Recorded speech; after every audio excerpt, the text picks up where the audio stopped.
À la table du Seigneur expose les vérités bibliques d'une manière simple et pratique.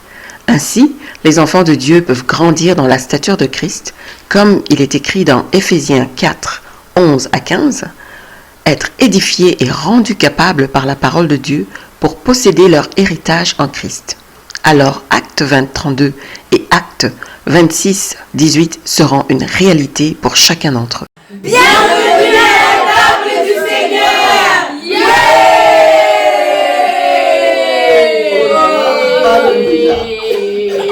Ça, c'est merveilleux. Jean 14, verset 30. Alors, c'est le Christ qui parle à ses disciples. Alors, il dit ceci. Je ne parlerai plus guère avec vous, car le prince du monde vient. Il n'a rien en moi.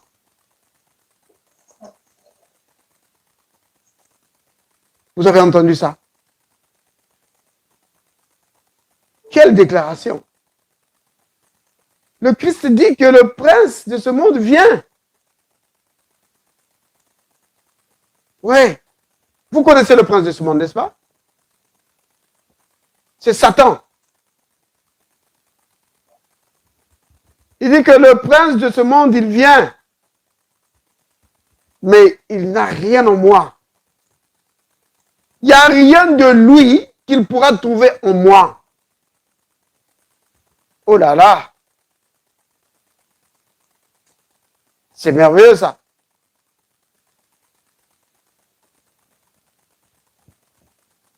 Le prince de ce monde, Satan.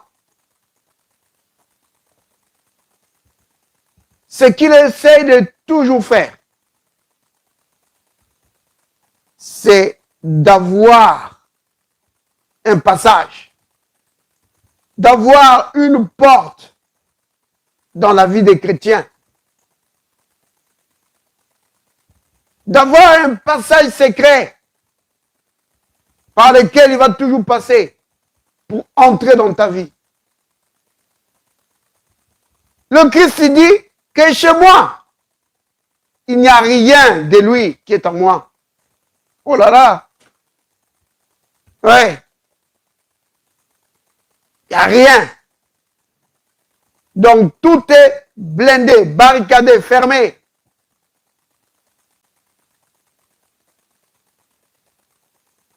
C'est ce que nous devons faire, bien-aimés. Le diable ne doit rien trouver de... Donc, ces saletés ne doivent pas se trouver en nous. Son caractère, sa vie ne doit pas se trouver en nous. Ça ne doit pas se trouver en nous. Le prince de ce monde vient. Il n'a rien en moi. Il n'y a pas quelque chose qui viendra réclamer que non, ça, ce que tu as là, c'est à moi. Non.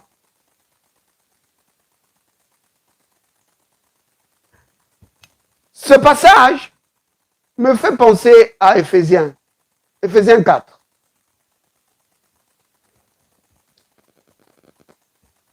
Éphésiens 4, à partir du verset 27.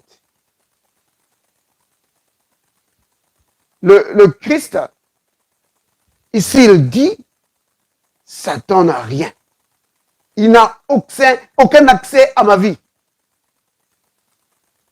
Alors, l'apôtre Paul ici va parler d'accès. Il va dire, ne donnez pas accès au diable. Vous voyez? Ne pas donner accès à Satan. Ne pas lui ouvrir la porte. Vous voyez? Hein? Ça veut dire quoi? Que c'est nous qui avons la clé. pour ouvrir ou pour fermer.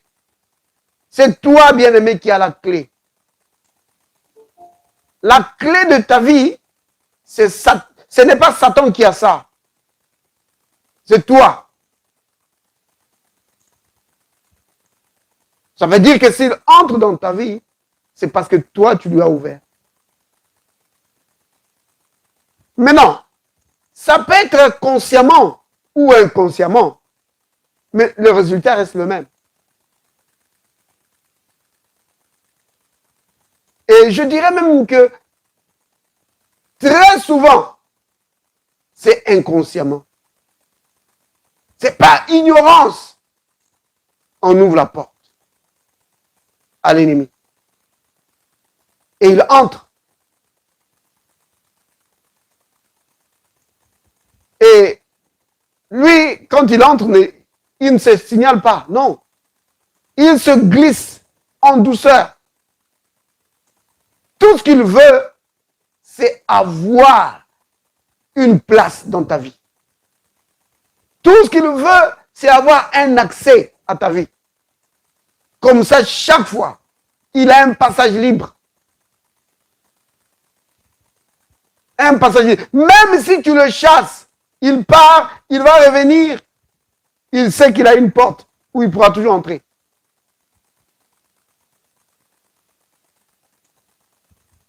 Cette porte, ça peut être tes pensées, ça peut être tes habitudes.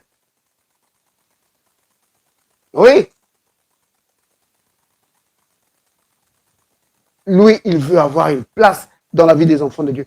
Donc, j'ai dit tout à l'heure Éphésiens 4. Donc, à partir du verset 27, regardez ça. Vous avez vu? D'abord, regardez le verset 26.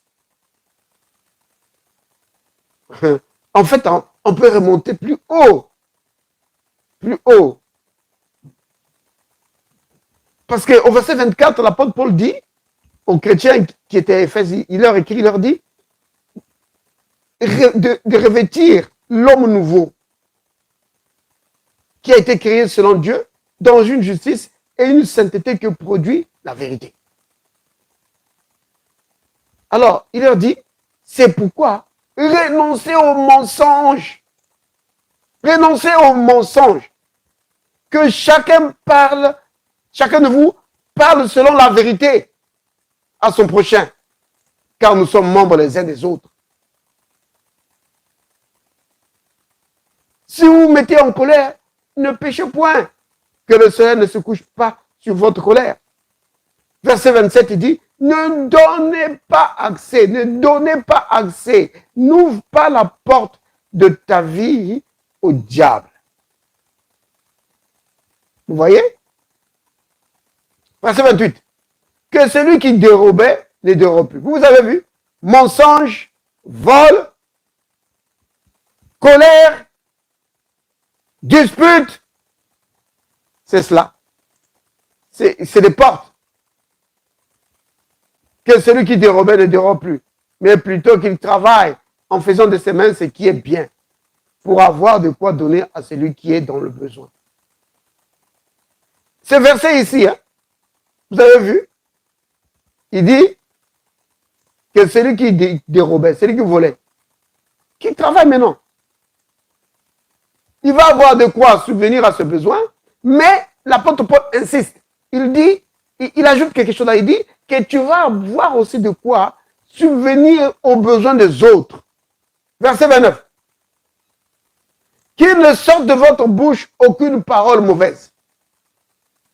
Mais s'il y a lieu, quelques bonnes paroles qui servent à l'édification et communiquent une grâce à ceux qui l'entendent. Verset 30.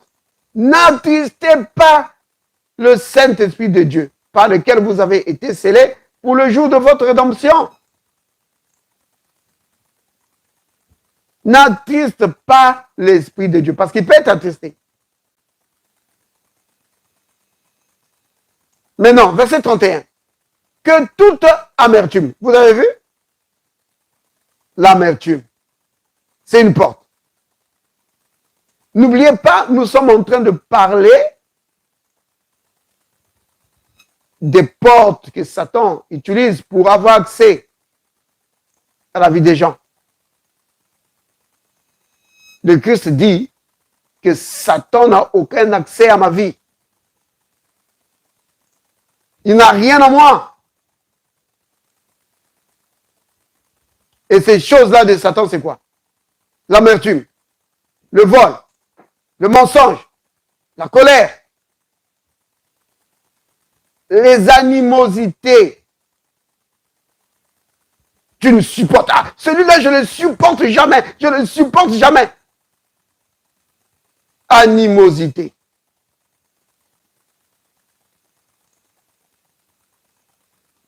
Toute colère, toute clameur, tout le temps du bruit. Tout le temps. La clameur. La calomnie. Tout le temps en train de dire des mauvaises choses sur les gens. Non. Et il y a des gens qui sont spécialistes sur ça. Surtout dans les réseaux sociaux. Des chrétiens calomniateurs en train de dire de mauvaises choses sur des gens. C'est incroyable. Et toute espèce de méchanceté. Oui, la méchanceté. On peut couvrir ça avec des versets de la Bible, mais ça reste de la méchanceté. Il dit que ça doit disparaître du milieu des enfants de Dieu. Pourquoi? Pas seulement parce que Dieu n'aime pas ça, mais c'est pas les portes que Satan va utiliser pour avoir chaque fois accès à ta vie. Vous voyez, bien aimé? Il dit, soyez bons les uns envers les autres. Ça, c'est le verset 32. Soyez bons les uns envers les autres. Compatissants. Vous pardonnons mutuellement, mais réciproquement. Comme Dieu vous a pardonné en Christ. Vous voyez, bien aimé? Donc, ici, il est en train de dire que Dieu nous a montré l'exemple. Il nous a pardonné. Nous aussi, nous devons nous pardonner en retour. L'apôtre Jean le dit aussi. Dans 1 Jean. Vous voyez, bien aimé? Oh, j'aime bien cette assurance du Christ. Il dit, le Dieu de ce monde vient, mais il n'a rien à moi. Il n'a rien. Il n'a rien à moi. Il n'y a rien de lui qui viendra réclamer chez moi. Non. Quand il vient, bien-aimé, il ne faut pas qu'il trouve une porte par laquelle il va entrer dans ta vie. Vous avez vu, hein? Il y a des choses qui n'ont pas été citées ici, hein, dans cette liste. Des choses comme la peur. La peur, c'est aussi une porte. Que Satan, il aime utiliser ça, la peur. Peur, inquiétude, tracas, les tracasseries. C'est des synonymes. Maintenant, bien aimé, le but pour lequel on parle de ça, c'est parce que c'est une porte. L'inquiétude, c'est une porte que Satan utilise pour se glisser dans ta vie. Oui. Donc, l'inquiétude, ça peut prendre plusieurs formes. Hein? Donc, inquiétude, tracasserie, peur, phobie, c'est toujours ça. Et derrière ça, bien aimé, derrière, c'est souvent un esprit qui est derrière. C'est l'esprit de peur et d'incrédulité. Oui. Et son but, c'est quoi? Son but, c'est de venir lier ta foi. Venir paralyser ta foi. Son but, c'est ça. Mais pourquoi veut-il paralyser ta foi? Mais c'est parce qu'une fois qu'il a paralysé ta foi, il va amener d'autres esprits qui sont plus méchants. Des maladies. Oui, c'est ça. Des maladies. De toutes sortes. Qui va amener.